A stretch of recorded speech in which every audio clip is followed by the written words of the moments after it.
喉咙里一直有痰，您是会选择咳出来，还是怕影响不好而选择憋着？每天咳还咳不干净，有时候咳着还咳出了血，您是会不太当回事儿，以为就是感冒引起的，还是会立即就医？先来听听听众周女士遇上这样的情况是怎么做的呢？55岁的周女士身材高瘦，平时生活习惯良好，不抽烟也不喝酒。最近呢，周女士来到医院就诊，原因是困扰了她3年的咳嗽。起初呢是受凉后出现咳嗽咳痰，但不发热胸闷，她以为是感冒，并未在意，自己随便吃了一点止咳药。自那以后，咳嗽咳痰一直反反复复，偶尔呢痰里还会带点血。最近呢还有加重的趋势，严重影响了周女士的社交和日常生活。医生详细询问病史，并仔细对肺部听诊之后，给周女士安排了胸部的 CT， 并预约了气管镜等检查。检查结果显示，周女士出现了支气管扩张改变，并在支气管镜下看见支气管中有较多的痰液，支气管灌洗液中还分离出了鸟分支杆菌。原来周女士呢是一名舞蹈老师，退休后承担了好几个老年舞蹈队的教练工作。她觉得当着大家的面咳嗽咳痰很不雅观，于是习惯性的抑制咳嗽，患上了支气管扩张症。针对病因呢，医生为周女士制定了相应的治疗方案。经过了2个月的随访，周女士的咳嗽咳痰症状得到了明显改善。支气管扩张症常常隐藏在长期咳嗽、咳痰、卡血的背后，那么怎么早期发现它呢？呼吸科专家带您了解支气管扩张症，学会早期识别。我是来自首都医科大学附属北京中医院呼吸科的张元大夫。今天呢，我们来聊一下关于支气管扩张啊，请张主任给我们讲一个您门诊当中支气管扩张的病例故事吧。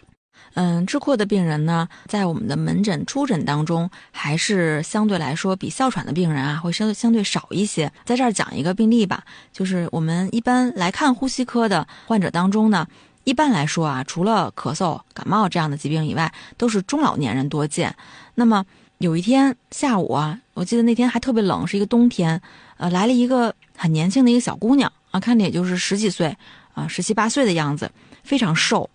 穿的呢也都是相对来说比较单薄就到诊室里面了。那他说，大夫啊，我咳嗽，而且我还吐血了。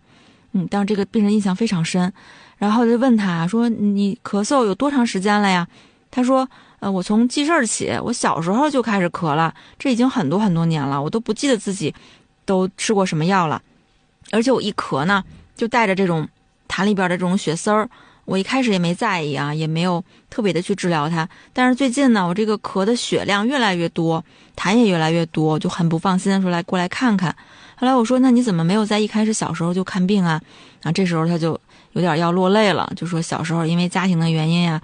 父母离异，然后都是跟着这个爷爷奶奶在一起生活，然后自己家里边经济条件也有限，也没有再及时的看病，所以基本上没有太好好看过。这个时候我就意识到他这个问题的严重性了，我就把他收入院了。住院之后呢，先查了个 CT， 果然跟我想象的一样，他就是一个支气管扩张症的这么一个患者。那么听诊的话呢，肺里边也是能听到明显的这种失落音啊、痰鸣音，这样的情况。然后后来呢，在住院之后，我们给他留取了这种痰的培养，然后培养出的这个菌叫铜绿假单胞菌，也就我们俗称的绿脓杆菌。然后后来呢，经过了我们对症的抗感染的治疗啊，包括用了一些止血的药物的治疗，那么起到了一个相对比较好的一个效果。那么治疗大概1周左右，基本上血就止了，就基本上没有什么血了，然后痰量也明显的减少，他这种咳嗽啊、喘憋的症状就明显的缓解了。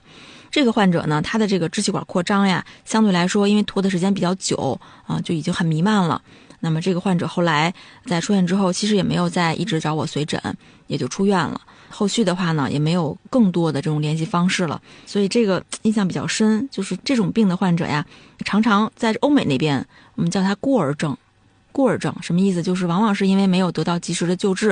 啊，或者是很小的患者啊，就是从小就咳嗽啊，到后来没有看病，没有治疗过，从而引发了这种肺里面不可逆的一些支气管的一个扩张结构的一个变化，所以这个病例还是印象很深刻的。但是我们不是太了解这个支气管它到底扩张是一个什么状态，它怎么就扩张了呢？我们支气管的扩张大家听这个名字，其实就是原有的正常的结构啊，它扩张开了。那怎么去理解呢？就是我们的正常的肺脏哈，大家可以想象就像一个倒立的一个大树，那么中间的这个支气管啊，气道这部分是很粗的，像树干一样。然后呢，越往下其实分级越多越细，到最后那个小气道地方可能就非常细，就像树枝一样，是这样一个状态。而我们支气管扩张就是指原有比如说应该很细的地方到树杈这个位置了啊，它没有变得很细，反而变宽了啊，这叫支气管扩张了。那么它一般呢是往往是有一些原因所造成的。我们在致病原因这块呢，又可以细分为两大类，一种就是先天因素，一种就是后天因素，我们又叫继发因素。那么先天性的因素呢，这个其实在我们临床当中比较少见，或者说在儿童医院呀，或者是这个非成人的这个地方可能见到的会多一些。先天的因素呢，一般会和我们的比如说支气管的发育不良啊，先天没有发育好，或者是存在一些遗传的缺陷呀，或者是基因的问题，所导致我们的肺脏没有得到很好的这种发育，或者是软骨不全呀、发育不全呀等等等等。那这样的情况可能在儿童时代有一些患者甚至就夭折了啊，这是在先天的部分容易出现支气管扩张的一些疾病。那么继发因素也就是后天因素呢，主要是由于我们尤其是比较常见的就是反复的年幼时候引起的这种感染所留下的后遗症。所以我们一般在临床当中我们经常会问一些支气管扩张的病人，追问病史问的非常的多啊，比如说问你小时候有没有得过麻疹啊、百日咳呀这两个病，因为这两个病的话是非常容易引起病毒性肺炎这种从小的这种肺脏支气管结构的改变，甚至是在小的时候得过大叶性肺炎没有好好的救治，那这个时候会引起我们在成年以后出现了反复的咳嗽咳痰，才就诊发现原来有支气管扩张这么一种情况。那还有一种就是我们的结核就是我们中国嘛本身就是一个结核的大国，那么结核的患者那么容易有结核所导致的支气管陈旧的病变或者结构的异常破坏，甚至出现了支气管扩张。我们现在回到我们刚刚前面咱们节目当中的这个案例，这位周女士呢，她是胸部 CT 显示支气管中有比较多的痰液。那我们也来问一下张主任，这些痰液到底是怎么来的呢？其实这个案例非常有意思让我想到了一部经典的剧作我不知道大家有没有看过是这个王尔德他的一个成名剧叫做《温夫人的扇子》这么一个剧作。他讲的主要就是在这个维多利亚时期一些坚信妇女的信仰，就是妇女是不咳嗽不吐痰的。那么这种情况呢，就很容易导致我们出现了一种疾病，叫做肺不张或者是我们叫右肺中叶不张。那么这个案例当中的这个患者呢，他其实也是合并了这个 NTM， 就是鸟分支杆菌的一个复合体的感染我们常常把这类病人称作为温夫人综合征，其实也是从这个剧作里面有相同的这个意思从这里面来的，或者说我们这个剧作是从这个病的这个引发而来的。那么它可以导致什么呀？温夫人综合征指的就是我们这个分泌物它积累在我们患者的这个解剖学的位置叫我们的右肺中叶，引起痰液引流的障碍出现了一个肺脏打不开了，叫不张了，痰液堆在那儿了这种情况就可以出现反复的咳嗽咳痰这些的症状。那么在这类患者当中呢其实他是在得了支气管扩张之后整体的身体的抵抗力下降了，而导致我们这个支气管跟肺常常需要我们分泌这种粘液来湿润我们的气道的。但是呢，我们的气管的表层黏膜用来搬运这种纤毛的组织它不能工作了，而且呢免疫力又比较低下，这个时候痰液引流就出了问题，导致我们的痰堆在气管里面。而这时候呢，我们吸入外界的这种空气里面多少会夹杂一些细菌病毒甚至真菌这些的病原体，那么它很容易在我们储存在肺里面的痰中特别是富含这种多种蛋白质的这种粘液当中寄生并且生长，最终导致了反反复复的感染。那么痰其实就是从这儿来的。那刚才的案例中，周女士她是习惯性的抑制咳嗽，最终导致了支气管扩张症。那么抑制咳嗽怎么就会导致支气管扩张症呢？其实我们咳嗽一定是有原因的，往往是因为我们肺里面有一些脏东西它会刺激我们正常人的一个咳嗽。咳嗽其实是个正常的反射那当我们抑制这个咳嗽，而身体里面又存在了感染甚至有痰的时候我们的肺里面的这些保护人体的就像一些免疫细胞或者是中性粒细胞它会在有细菌感染的时候都赶过来跟细菌这个打仗作战。那么最终会有一些这种细菌的这种残留的这种所谓的这种细菌的尸体吧，它会在我们的痰液里面存在啊，就是相当于合出大量的那种坏死物，这就是黄痰这痰。那么如果我们不咳嗽了，不让它咳嗽了，那么这些坏死物这些痰就会存在我们的肺里面啊，那么这些细菌也会继续的在里面滋生，那么甚至会越来越严重，导致了我们这幽肺中液不张，甚至是这种支气管扩张合并卡血的情况的出现。那我是不是可以理解，就是咳嗽其实是我们人体的一个自我保护的方式，帮助我们把那些不干净的东西给咳出去、排出去。那如果我们不咳嗽，或者说我们抑制了咳嗽，抑制了这个把痰吐出去，那么就会造成这些有害的病菌啊、病毒啊存留在我们的肺里面。对，你说的特别对。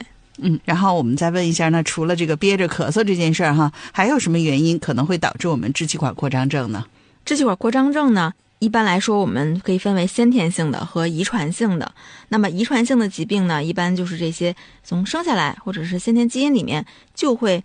容易出现我们支气管扩张症的病，比如说像一些囊性的纤维化啊，包括原发性的纤毛运动障碍以及这种巨支气管支气管症啊，这样疾病都是先天的因素。那么其他的因素就是后天的因素了，比如说建议一些自身免疫的患者、自身免疫病的患者，比如说像类风湿关节炎呀、干燥综合征啊，或者是一些炎症性肠病啊，那么这样的患者它也会导致我们出现支气管扩张啊。所以我们像风湿科的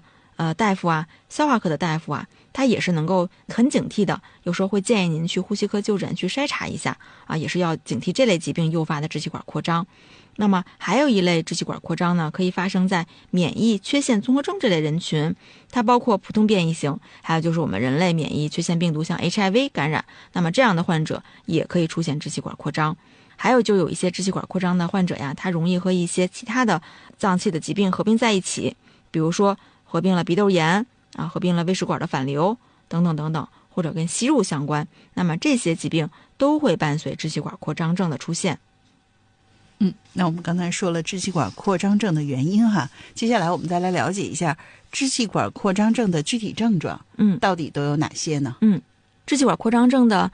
主要症状呢，可以分为以下几个哈，一个就是慢性的咳嗽咳痰，那么它的咳嗽咳痰一定比我们普通的感染，就是上呼吸道感染的或者支气管炎的咳嗽时间要久啊，往往病史的话至少也要有个1-2年以上啊，因为我们支气管扩张它的形成的时间也不是1天2天的，所以这个情况大家要跟一些自己的感冒啊、咳嗽啊去鉴别，时间比较长。第二呢，就是支气管扩张症它的痰非常有特点啊，第一就是量非常多啊，老是觉得咳不干净，永远都有痰。第二呢，就是痰会发绿，很容易变成那种脓性的痰啊，就是绿色的那种脓痰、黄脓痰。那么这个一般是跟我们支气管扩张的这个气管里面容易存留我们定植的这种铜粒假单胞菌啊，名字啊铜粒假单胞菌，我们又叫它绿脓杆菌。那么这样的菌它往往是那种绿色的痰很有特点，而且在某些情况下，它可能没有一个急性发作的时候这种症状很难去跟我们普通的这个疾病去鉴别。那这时候建议大家去医院里面及时的完善肺 CT 来进行一个检查。还有一些症状呢，比如说像卡血，咳嗽出的血，这一定不是呕出来的血哈。呕血跟卡血其实也是一个需要我们去区别的一个地方。呕血指的是我们从消化道里面吐出来的血啊，这一般见于我们消化道的问题啊，比如消化道的这种溃疡啊，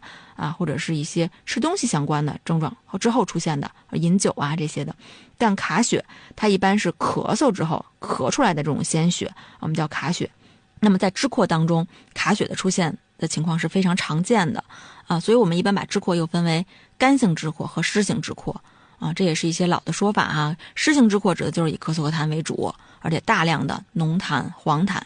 而干性支扩一般来说它可能没有咳痰啊，没有痰的症状，一点痰都没有啊，甚至都不咳嗽，但是常常就是一来就是大卡血，就是以卡血为主的啊，这是它的常见的症状。那么还有一些呢，在慢性的支气管扩张症的这个经过当中，可以合并的全身的症状，比如说像间断的这种发热呀、低热呀，或者一些消耗乏力呀、盗汗呀、体重的下降，这些都是合并出现的支气管扩张症的症状。然后我们接下来来了解一下如何确诊支气管扩张症哈。因为前面案例当中呢，周女士她是做了胸部的 CT， 做了气管镜，那我们也想来请张主任给我们具体的说一说，是依靠这2项检查就可以确诊吗？还是我们需要怎么样的检查呢？支气管扩张症啊，其实我们一方面通过症状，通过查体的一些体征，还有通过病史，一般能有一个初步的判断，但真正能够诊断的话，还有一个非常重要的检查，就是我们的肺部的 CT。其实我们近几年的话，肺 CT 的普及率是非常高的。那么我们肺 CT 当中能够看到非常典型的支气管扩张症的这种征象呢，包括以下这么几种哈，也很有意思。一个呢叫做双轨征，一个叫做印界征。什么叫双轨征呢？刚才我们解释过了，支气管扩张症的名字哈，它指的就是我们该细的地方的气管变粗了，变宽了，或者我们可以理解为它的这个本来很松的一个，比如皮筋啊、管道啊，它失去弹性了，它就变宽了，没有弹性了，出现了这种气管的扩张。那么我们双轨征的意思就是轨道嘛，就是我们2条是平行的存在的。而在我们的肺里面，肺 CT 上面可以见到的，正常情况下气管应该越来越细，那么它出现了气管的扩张了，导致出现了水平，出现了2条气管的气管壁，那这样的话叫双轨征。第2种的情况呢，就是我们的印界征。大家可以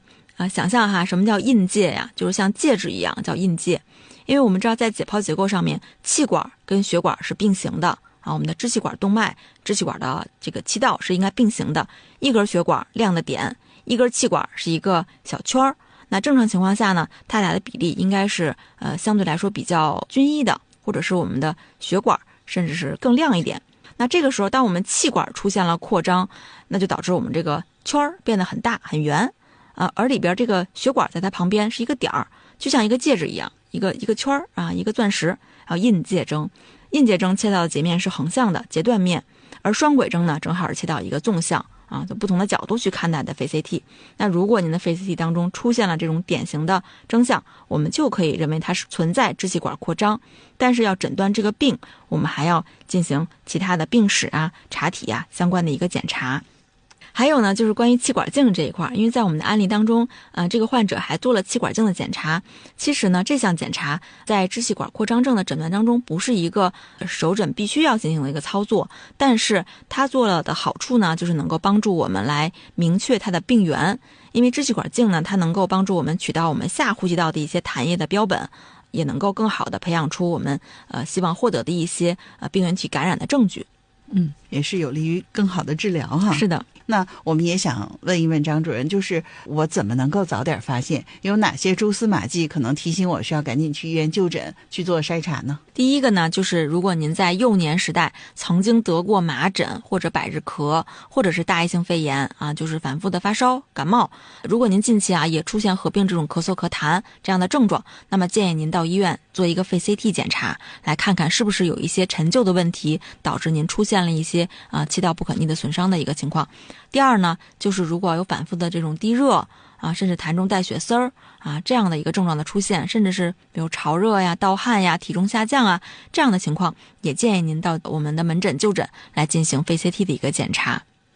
那我想了解一下肺 CT 我们在这个日常的健康体检当中会有吗？还是说我们需要去专门看呼吸科然后再去开这个肺 CT 的检查？其实在以前几年我们基本上都是在体检的时候用的是我们的胸片。胸片的话呢，就是我们站着拍的，然后有一个投影，是一个影像，这么一个胸片，一张片子的。那么这个其实并不能很好的判断出我们肺部的一些疾病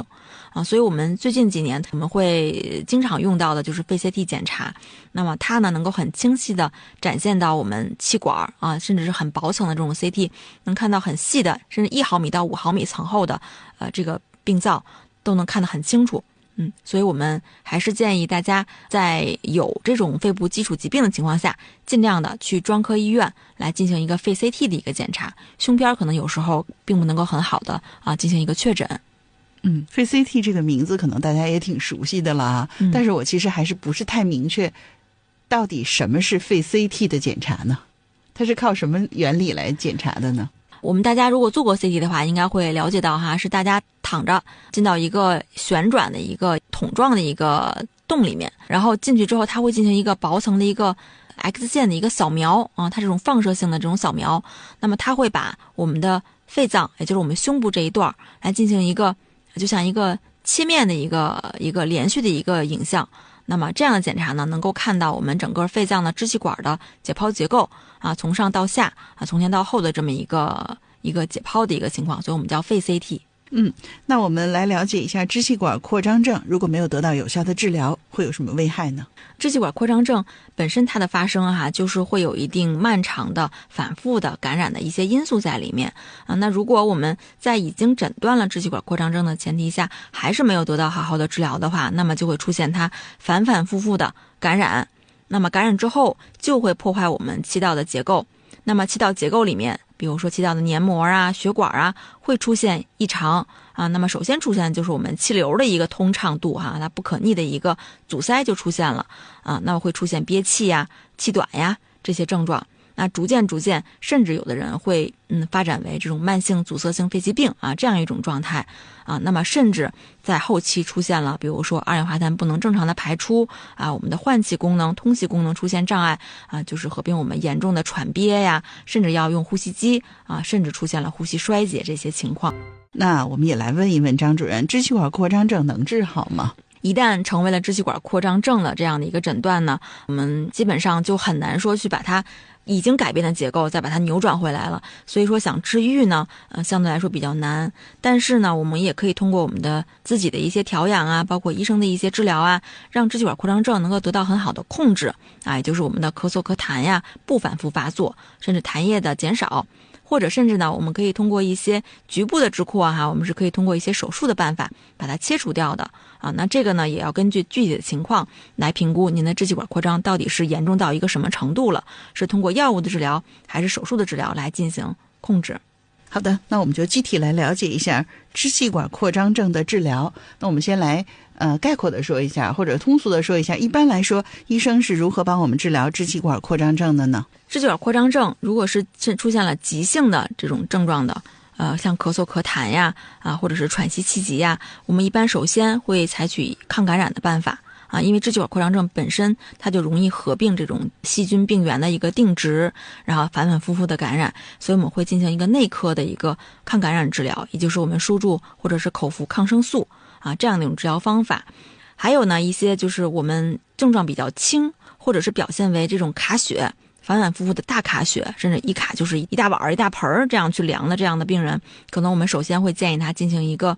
血管的一个栓塞，那么这个是需要到外科来进行介入的治疗。还有一类人群呢，他是气管扩张的比较局限啊，或者是有一些其他的原因，那么存在手术机会啊，这样的话我们也会在综合评估的情况下建议他去外科进行一个手术的切除，就把我们容易反复感染的这一段气管给它切掉。那么这样的话呢，也避免它进一步的影响到其他的周围的这些肺脏的组织。那么这个是我们的药物以及手术的一个治疗。那还有一些治疗呢，比如说像我们的非药物的治疗啊，这个就是比较有中医的特色了。比如说一些穴位贴敷针灸拔罐或者是一些理疗等等等等，这些也能够帮助我们症状比较轻的一个患者来进行一个综合的调理。那我们来了解一下我们中医治疗有什么特色的方法，或者说我们中医治疗有什么特色？我们中医的特色治疗方法呢，一方面就是我们口服的这个中药，那么中药的话里面也是会进行更细的这种分类的辨证分型。那么除了中药以外，我们常常会用到的就是一些非药物的一些治疗办法，比如说像我们的针灸。针灸的话呢，里面又可以分为很多种，比如说像火针，像这种毫针以及皮内针这个其实很有意思，因为我们支气管扩张的病人呀，他一般咳嗽时间会非常长，反复的应用抗生素之后呢，效果有时候不太好，另外有很多的副作用，很多患者呢也都是在反复用抗生素之后就是比较抗拒，所以来寻求中医治疗。那么我们这时候呢就会选择一些外治的方法，比如说进行一些像皮内针什么是皮内针呢？这会儿跟大家介绍一下皮内针的话就指的是一小块胶布上面有一小根很细的针，那么我们可以贴在我们的皮肤上，不需要马上的去把它去取掉那可以在这个穴位上反复的进行一个刺激，皮内针来贴在我们的患者这些重要的穴位上能够带回家去经常的去按一按，起到一些治疗的作用。还有就是火针治疗。那么火针这块其实是我们医院宽街中医院的国医大师贺普仁教授他创立的一个火针的疗法，而我的导师程海英教授呢，他也是这样一种使用火针的效果非常好的一个专家。那么火针在我们科应用的也非常多，火针适用于这种比较顽固的这种疾病，或者是比较偏寒啊、容易怕冷啊这种的疾病，所以我们支气管扩张症的病人，其实一部分人群也是适合用火针来进行治疗的。还有一些就是像一些中频的理疗啊，或者是穴位的注射呀。穴位注射的话呢，也是有特色的。比如说我们会选取一些抗生素，当然了，这个肯定是要在除外对这种抗生素过敏的情况下进行选用的。在患者的一些穴位上，比如说像足三里啊，或者是这个比较丰厚的腹部的一些穴位，来进行小剂量的抗生素的一个注射。那么这些会比我们静脉直接输注抗生素的话，副作用会小，而且持续效果也会多，还配合了我们中医的这种穴位疗法，也是一个非常有特色的疗法。还有一些就包括像拔罐啊、耳豆啊这些的治疗方法，也是非常有中医特色的一个疗法。刚才张主任给我们概括了我们中医很多的特色疗法哈，那我还是想请张主任通过具体的病例来给我们讲一讲您治疗过的支气管扩张的患者朋友，您是用哪些方法给他们治的，然后结果怎么样呢？说到这个病人哈，他是刚刚从我们这儿出院的一例患者哈，他呢主诉来的时候是卡血。当时在急诊，我记得很清楚，我去看他。这个老爷子呢是个60多岁的一个老爷子，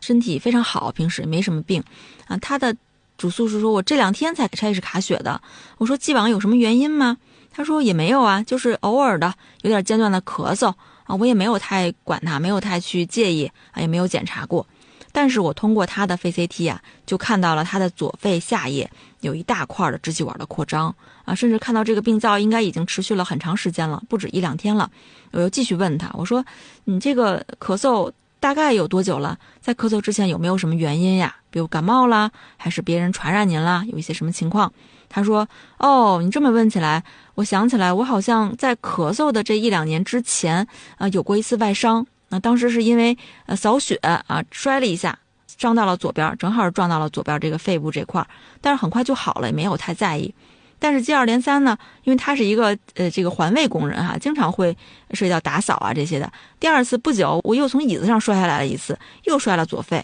然后在1个月之前，也就是在这次卡血之前，说是我是骑电动车又摔了一下。我们叫黄鼠狼专咬病鸭子哈，都摔的是左边这块。这一次他出现卡血了，觉得问题有点严重，所以来的咱们医院照了个片子，发现了左肺下叶的支气管的扩张。然后再问他的病史，就说小时候啊，反正反反复复的老有点咳嗽，但是从来没有查过 CT。那么这样的病人，我们就以这个支气管扩张症收到了我们的病房里面。当时这个患者呀，他除了有卡血的症状以外，痰里面还有这种混的这种脓性的痰，就发绿呀、发黄，而且卡血量还挺大的，一般1天得卡个10来口。那么我们经过常规的一方面进行了抗感染以及支气管镜下送检了这种分泌物灌洗去做培养，果不其然就是个铜绿假单胞菌。那经过对症的一个根据药敏的一个抗感染治疗之外呢，我们还进行了中医的治疗。那么这块呢，主要涉及到了一个中药我们加上了我们中药口服的一些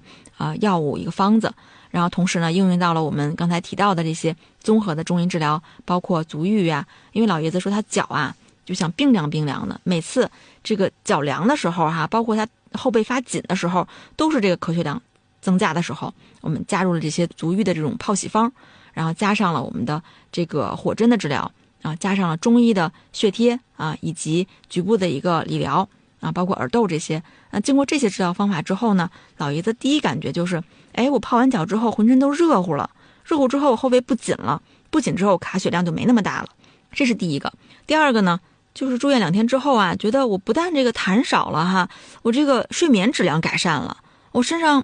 不觉得这个老冒汗了，我这个晚上能睡一个好觉了。那么这个肯定不是我们仅仅抗生素能够解决的问题相信还是有一些我们中医综合调理的因素在这儿。第3个呢就是觉得我这个通气儿感觉喘气儿不那么费劲了。以前老觉得这有一口痰呀或者什么东西气儿堵在我胸中这儿，那经过了针灸之后，我觉得我这气儿能喘顺了他感觉非常的舒服。所以在经过了大概10来天的一个治疗之后，这患者已经出院了首先不卡血了第二呢，浓痰的情况改善了啊，没有浓痰了啊。第三，当然咳嗽也改善了，患者还是比较满意的。但是这个患者在出院之前呀，我们也是反复叮嘱他啊，因为他本身这个左肺下叶这块支气管扩张，看上去像是很长时间了，它涉及到会反反复复的出现啊，可能一感冒就诱发了症状的加重。第二个呢，它这个面积比较大啊，我们还是比较担心的，特别是这种大卡血的患者，其实是有窒息的风险的，所以我们建议他出院之后呢，也是如果再出现大卡血的发作，叮嘱他第一时间一定要去血管介入科去看看有没有把这个动脉栓塞的可能。第三个，如果再是这种反反复复的话，他因为病灶也比较局限，我们建议他可能要看看外科了，看有没有可能把这一块做手术切除掉啊。这样的话呢，也会对他生活质量有一个很大的一个提升啊。这是一个比较记忆力深刻的这么一个病人。张主任，我听你讲这个病例，我有几个问题哈，给我们大家分析分析。比如说刚才您说到这个老爷子，他脚特别凉，然后后背发紧，这是一个好像很受寒的一个症状哈。那么这个脚凉、后背紧和他的肺部的这个支气管扩张又是个什么关系呢？这也是一个特别好的问题啊，就涉及到我们支气管扩张症的病人呀，他其实从中医角度讲，有一些中医看上去有意义的一些特异性的症状，比如说很多的支气管扩张症的病人，他会觉得后背或者是胁肋部的一个胀痛啊，或者是一疼就知道，哎呦坏了，我要感冒，我要感染。这个症状其实不止在1-2个病人身上出现了，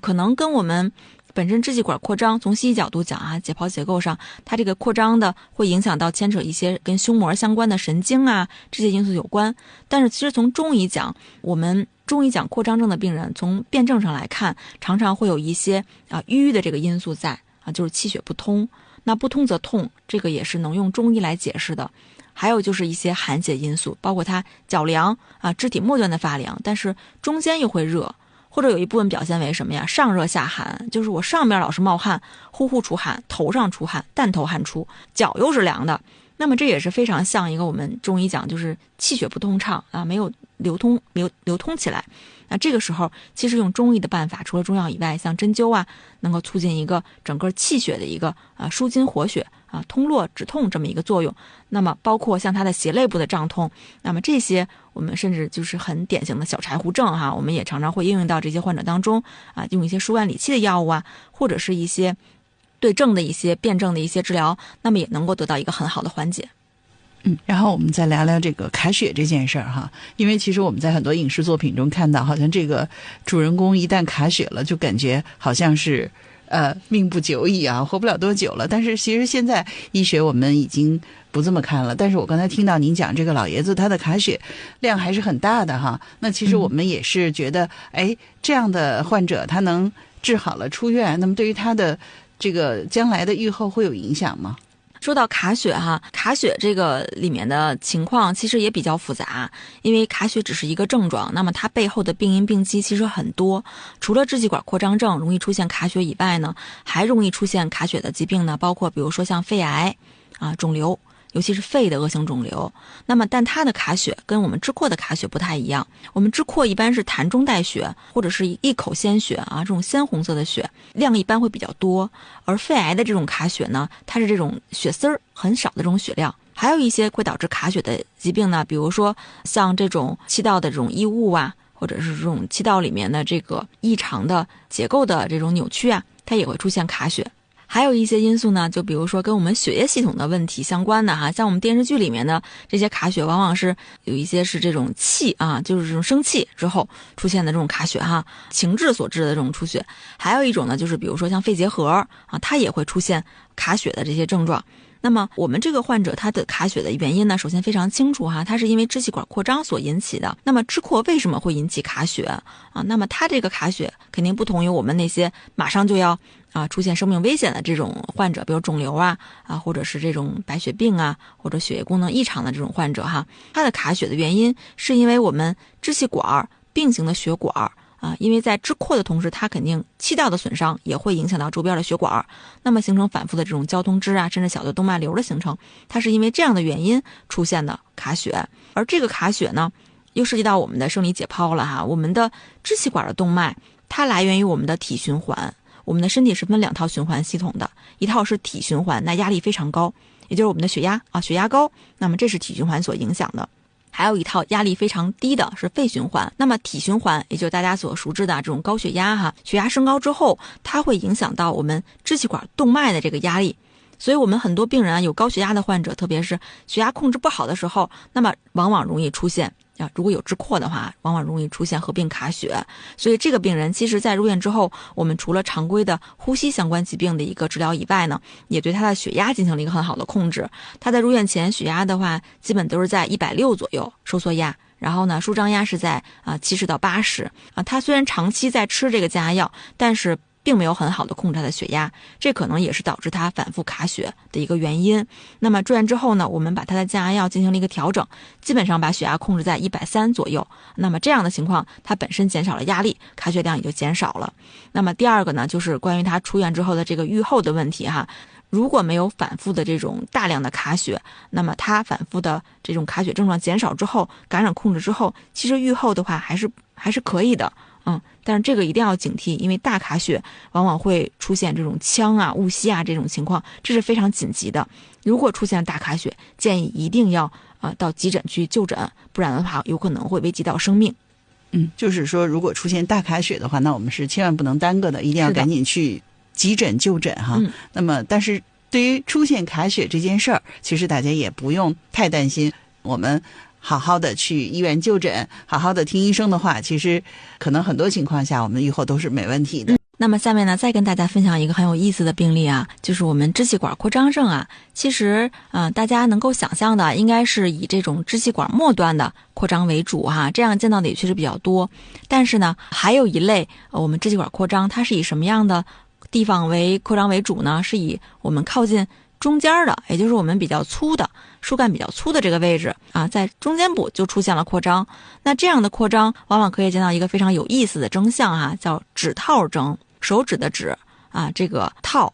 住的套，还有就是征象的征，指套征。什么意思呢？就是因为我们的这个支气管它从我们主支气管分出来的地方相对来说比较宽嘛，那如果这个地方的气管出现了扩张，就会变得像我们的伸出一只手像一个很粗的地方伸出几个手指头这样的形状，而且在中央气道这块的位置容易合并痰栓。那如果堵了一堆痰，大家可以想象是不是伸出来就像一个手指头一样，一双手一样所以叫指套征。那么如果我们在临床上见到这样的情况的话，我们会想到一个病叫变应性肺曲霉菌病 ABPA。 那么我下面要介绍的这个病例就是这个病人，他是以这个支扩甚至是哮喘来就诊的，但是最终诊断了这个病。这个患者呢，她是一个相对来说岁数比较大，60多岁的一个老年的一个女性，既往呢就是诊断了这个支气管扩张症，同时呢她还非常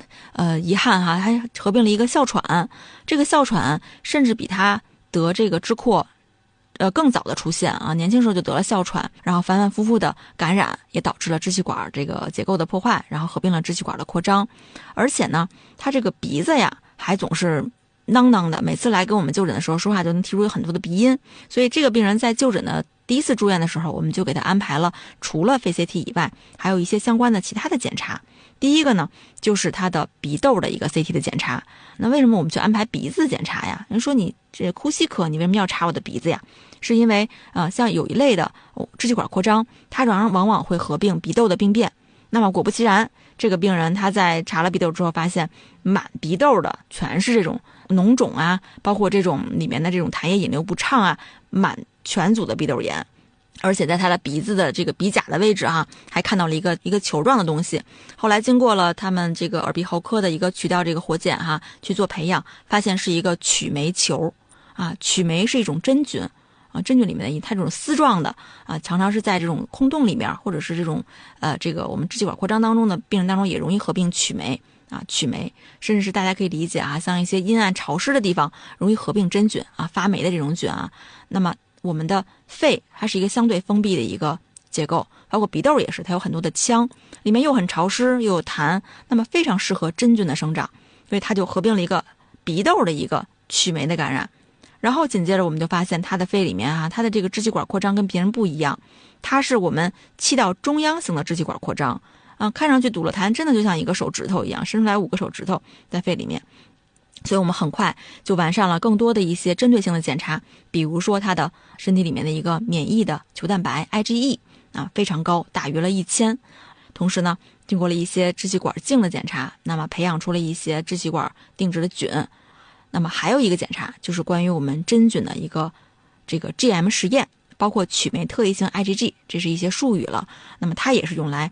确定我们到底有没有合并了曲霉感染这个感染的这个一个诊断。那么最终诊断了一个变异性肺曲霉菌病这么一个病。那这个病呢，它是确实有支扩的表现，但是它表现起来还有一些哮喘样的症状所以这病人非常有意思。我们首先对他的治疗呢，第一，把他鼻子里面鼻窦这个经耳鼻喉科会诊进行了一系列的治疗，包括把曲霉球给它清除掉了用了一些鼻冲洗包括这个鼻窦的一些喷药鼻子的喷药这些药物来控制他鼻子的症状鼻子的感染的情况，然后用了一些痰液的溶解剂包括就化痰药来把它里面的这些分泌物排出来。那么在用这些药的同时呢，它肺里面的痰也就得到了一个很好的一个排出再有的那就运用了一些我们抗感染的药物，包括像抗真菌的一个药物来进行一个相对疗程比较长的一个治疗。那么在经过这些治疗之后，他的症状其实已经得到了一个相对比较好的一个缓解。同时呢，配合上一些吸入的药物包括我们的中医的一些疗法，以及他教他如何去进行体位的一个引流。那么说到这儿呢，体位引流其实是一个我们在日常护理当中非常关键的一点它不同于我们这个用药物的办法。这些体位引流的话呢，您可以在家中就进行自己的一个操作这块呢也是跟大家介绍一下关于体位引流的一个具体的操作流程什么叫体位引流呢？顾名思义，就是利用身体的姿势来让我们身体里面的痰液自动的流出来。那么我们怎么去操作呢？首先大家可以理解水往低处流，对吧？那么我们得让这个痰在的位置高一些然后让它往下流的位置低一些。那肯定是我们想，比如说我们的左肺下面那个叶叶段有一堆痰，那么我们怎么办？是不是就要躺在床上的时候把屁股下面垫个枕头或者垫个被子，让我们左边下边这个位置高一些让我们头的位置低一些，用这样的姿势每天间断的去躺一躺让这个位置的痰进行往下引流，流到我们的主支气管里面。这样的话，可能您一咳嗽它就直接能流出来了。这是一个非常省时省力而且没有更多副作用的一个方法，也是在我们支气管扩张症的患者当中一个非常常用的一个护理的一个这个治疗的方法。所以这个患者在经过了我们一系列的治疗之后呢他的症状得到了一个很好的控制但是这个疾病它有一个特点，就是会根据人的免疫功能来进行变化非常的狡猾在免疫功能比较强的时候它可能会就表现出来很喘的厉害，但是当它免疫力减退了，它又表现出了感染的这些症状。所以这个疾病非常顽固我们在双管齐下，中医西医综合调治情况下目前的话康复的还比较好，但是他也是老病人，反反复复的出现各种症状，也是反复的在我们科住院。所以这块呢也是想提醒各位这个患者朋友们当您出现了几个呼吸道症状同时出现的时候，那么建议您第一一定要及时到我们呼吸科就诊，第二呢同时要警惕比如说在呼吸道就是肺脏以外的其他的器官里面可能也会合并一些疾病，比如说这个鼻窦我们很多临床上当中会发现不只是支扩的患者，那么很多呼吸道症状控制不好的患者都是有一定的鼻窦的一个诱因的比如说有鼻炎鼻窦炎，那么鼻窦里面的粘液就鼻涕没有很好的被清除的时候呢，它会有一个什么情况大家有没有体会？就一躺下睡觉就咳嗽，有一类人有鼻塞的症状，那是他鼻子里面的分泌物倒流到我们的嗓子眼儿，刺激咳嗽了。那么这个症状叫做鼻后滴，甚至叫鼻后滴综合征在我们耳鼻喉当中，包括我们呼吸科当中也是非常常见的。它其实就是因为鼻子的原因鼻涕倒流到嗓子，刺激到了下呼吸道，甚至是这个鼻涕它流到了我们气管里面，变成了痰，或者是继发了下呼吸道的感染。所以我们鼻子的症状控制不好，那很容易继发我们下呼吸道的感染，这样反反复复恶性循环，导致我们的疾病越来越重，不好控制，甚至你用药都不管用。那当你把这个病因去除了，一下症状就缓解得非常好。那我们接下来了解一下有没有办法预防支气管扩张症呢？其实支气管扩张症的预防呢，最重要的就是一定要早发现早治疗。也就是我们在有一点点感染苗头的时候，就尽量避免它出现更严重的症状。那么预防的方法包括第一个就是定期的去接种疫苗啊，比如说像一些老年人呀，或者是抵抗力比较低下的人群，我们可以去社区打一些流感疫苗或者是肺炎疫苗啊，预防这种感染的发生。第二个呢，就是我们在平时的生活当中可能更加注意一些可能会出现诱发您症状加重的一些因素，比如说吃得很辛辣呀，肥甘厚味呀，或者是过度的劳累这些情况。第三个就是一旦出现了支气管扩张的症状，也就是咳嗽咳痰呀，或者胸闷憋气呀，甚至有一些卡血的苗头了，那你就赶快去就诊，然后我们及时的用药治疗，也能够阻止病情进一步的进展。然后我们再来聊一下支气管扩张症的患者朋友，如果已经确诊了哈，那我们日常生活中该如何控制好自己的疾病，不让它再发作呢？这个从内而外的我们都可以进行一个调养哈。首先还是正气存内，邪不可干，所以我们对于自身的抵抗力，我们应该得到一个更好的一个锻炼。那么怎么去提高抵抗力呢？第一就是我们会适当的调整我们的饮食结构，尽量的呢去吃一些比如清淡但有营养，或者是一些优质的一些蛋白质这样的一个饮食结构。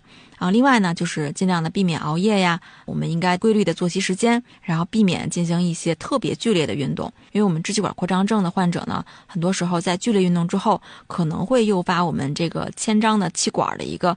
小的这个支气管动脉的这种动脉瘤的破裂，那有可能会出现卡血，所以尽量的避免剧烈的活动或者冲撞类的这种运动。再有的话呢，就是要戒除一些不良的习惯比如说戒烟戒酒，因为有一些容易有饮酒嗜好的患者哈，他在反复的这种醉酒之后，有时候会引起一些误吸的情况，那么这个也不利于我们感染的控制。那么外面的一些因素呢，主要就包括比如说定期的接种疫苗啊，或者是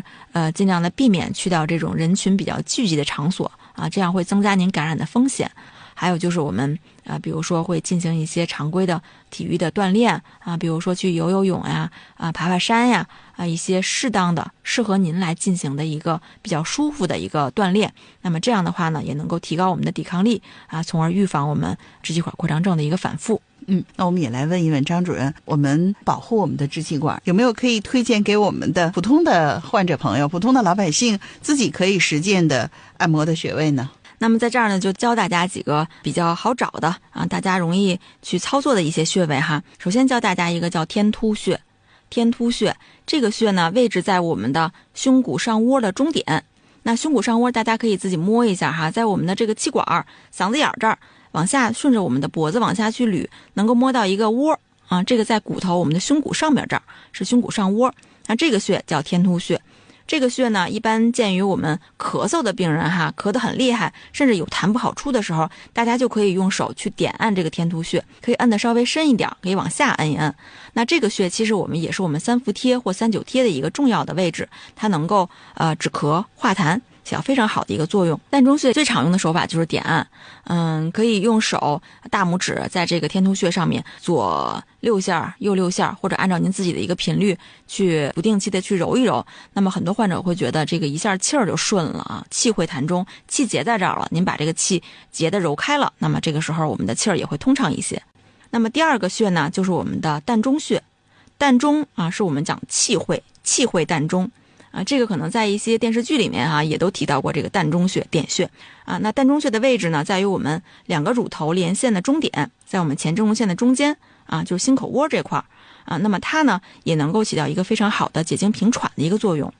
第3个非常好的穴位就在我们的手上，叫鱼际。鱼际这个位置大家应该也很熟悉我们常常说大鱼际小鱼际，鱼际指的是我们的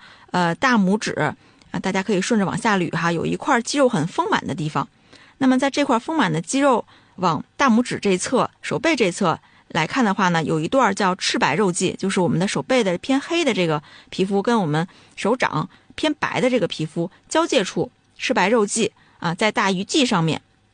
这块这个位置中点叫鱼际穴。那这个穴位呢它是我们手太阴肺经的行穴。我们讲行穴什么意思景行舒经合行主身热，也就是在我们咳嗽嗓子疼或者是一些偏热症的时候，我们可以用手去点按这个鱼际穴，能够起到一个清热解毒一个利咽的一个作用。还有大家可以用手就这样对着去搓一搓这个鱼机蟹，也能起到一个非常好的一个效果。